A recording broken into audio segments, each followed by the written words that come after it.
Hello everyone, welcome to school. So today we are going to discuss about the chapter Excretory products and their elimination. So in this chapter there are totally 8 topics. Okay. So the first topic is human excretory system, and then we are going to discuss about urine formation. Okay. And the third is function of the tubules, mechanism of concentration of the filtrate, and mechanism of kidney function. The nephrons and the Okay. And micturition. Seventh one is role of other organs in excretion. So what are the other organs play a role in Like excretion? No, kidney is a main organ. Yeah. What are the other organs which play a role of excretion? Okay. And the disorders of the disorders of the excretory system. So we first discuss about the first topic, which is human excretory system. So now we are going to discuss about general things in elimination. Okay. So how what are the different kinds of elimination of substances we are going to see. So there are three kinds of organisms: ammonotelic organisms, ureotelic organisms, and uricotelic organisms. Okay. So in ammonotelic organisms, they excrete ammonia. They excrete ammonia, which is highly toxic, and just since it is highly toxic, it requires a large amount of water to excrete them, to excrete ammonia. So the organisms need large amount of water. So the organisms which excrete ammonia are bony fishes, aquatic amphibians, and aquatic insects. Okay. So next we are going to see about ureotelic. Okay. So these organisms excrete urea in them. Okay. And this urea is less toxic than ammonia. Okay. And it needs water lesser amount than ammonotelic organisms need water. So for example, many terrestrial amphibians, mammals, and marine fishes excrete urea in them. Okay. And then the third type is uricotelic organisms. So uricotelic organisms excrete uric acid. So this uric acid is very least toxic. Okay, and it is removed with a minimum amount of water, very less amount of water. This uric acid is released in the form of paste or pellet. Okay, examples: reptiles, birds, land snails, and insects. Okay, so next we will see about human excretory system. Okay. So now we are going to discuss about human excretory system. Okay. So various organisms have various excretory systems. Okay. For example, if you take coelacanths, they have a different excretory system. They excrete through their water transport system itself. And many organisms, Annelida, so those have nephridia in them. And so many organisms have many cells like protonephridia. So flame cells platyhelminthes have flame cells. So different kinds of organisms have different excretory structures. Okay. So now we are going to see about human excretory system. Okay. So human excretory system consists of a pair of kidneys. Okay, a pair of kidneys, a pair of ureters which arise from each kidney, and a urinary bladder, a urethra. Okay. So these kidneys, both kidneys are located at the levels of the last thoracic and third lumbar vertebrae. So in our humans, it is present in the last thoracic vertebrae and third lumbar vertebrae. Between those two regions, these kidneys are located. Okay. So each kidney is of 10 to 12 centimeter in length, and it has 5 to 7 centimeter in width. Okay. So weight of these kidneys are 120 to 170 grams. Okay. So this is a structure of kidneys, where it consists of outer cortex, this is known as cortex, and inner medulla. Inside it is known as medulla. Okay, and the center region connecting all the medulla, in the center region, it is known as pelvis. Okay, so the point of attachment of the kidneys with the ureters and many blood vessels, which is like a notch-like structure, it is known as hilum. Okay, and so above the kidney there is an adrenal gland, small adrenal gland. Okay, Only one side or both sides? In both sides adrenal gland. So here only we are seeing internal structure. There we have just drawn the Outer. yeah. Interior Okay. and the Mm. So here these kidneys have. So the lines which are coming here is known as medullary pyramids. Okay, so these are known as medullary pyramids, and in between two medullary pyramids, that is in between these two here, extension is there, right? So this one is known as The gap between them. yeah, that one is known as a renal column. Okay. It is known as renal column. This is known as medullary pyramid. Okay, remember. And so pelvis we have already seen, outer cortex. So this is the structure of kidney. Okay. So next we will see what is kidney composed of.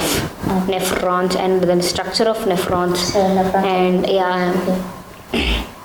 And we'll be seeing about glomerulus and Henel's loop and everything we'll be seeing. How the things pass through nephrons and the. So next we'll be seeing that. Now we are going to see about nephron. Okay. So nephron is nothing but structural and functional unit of kidneys. So these are present about 1 million in number in kidneys. Okay. So these have.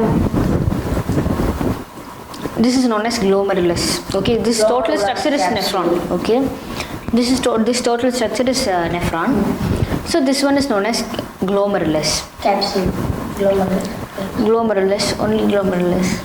Okay, and this glomerulus is nothing but it consists of blood vessels. Okay, blood vessels is nothing but veins. So this one, which is entering into the Bowman's capsule, entering into the glomerulus, is known as afferent arteriole, and which is going out from the glomerulus is known as efferent arteriole. Okay. So this glomerulus is fit into a structure called Bowman's capsule. It is a double layer structure. Like a spanner. So this Bowman's capsule plus glomerulus together, it is known as Malpighian body or renal corpuscle. Okay. Okay, so these two together is known as Malpighian body or renal corpuscle. So now this Bowman's capsule extends into a renal tubule. So these after Bowman's capsule, what are renal tubule is nothing but Bowman's capsule. From Bowman's capsule to the end is known as renal tubule and glomerulus. Okay, it is separate and these are separate. Renal tubule and glomerulus. So renal tubule consists of Bowman's capsule. So this Bowman's capsule then extends into a coiled proximal convoluted tubule. Proximal convoluted tubule. Okay. Okay, it is the first part. Okay, proximal convoluted tubule. And after proximal convoluted tubule, it extends into a straight tube. Okay, Not coiled. it is not coiled, it is straight, it is U-shaped tube known as Henel's loop. Okay, this together known as Henel's loop. So the descending part is known as descending loop of Henel. Okay, this one loop, this is known as Henel's loop. So the descending part from proximal convoluted tubule is known as descending limb of Henel. And after that the ascending part is known as ascending limb of Henel. Okay, so after the ascending part again it becomes highly coiled tube called as DCT. yes. What is DCT? Distal convoluted tubule. Okay, so it is highly coiled. This is proximal convoluted tubule, comes at the first itself, and then after Henel's loop it follows distal convoluted tubule, and after coming to distal convoluted tubule it is joined into collecting duct. So this collecting duct collects from various nephrons, like here is also one, here is also one. It collects all the secretions. Okay, It connects to another nephron. Connection. so here one nephron is there, here one nephron is there, here one nephron is there. So it becomes a collecting tube. Be connected to every nephron. Okay. So it is known as collecting tube, collecting duct to the adjacent nephrons. So various collecting ducts are present. Okay. So now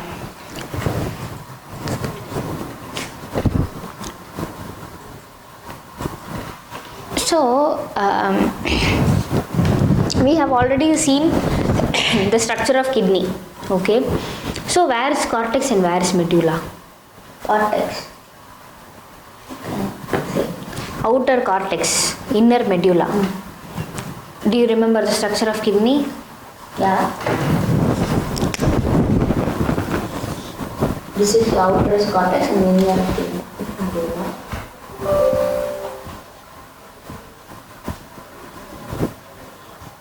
So it is double layer. So this one is cortex. Yeah.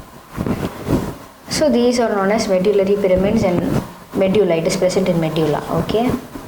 Can you understand? So these are medulla. This is outer cortex, inner medulla. Okay. So in the cortex region, there are glomerulus, Bowman's capsule, proximal convoluted tubule, distal convoluted tubule. Okay, so these three regions are present in the cortex. Whereas medulla in the inner part, since it is becoming a loop, this loop extends into the medulla. Which here goes. Yeah, it goes, Goes to medulla.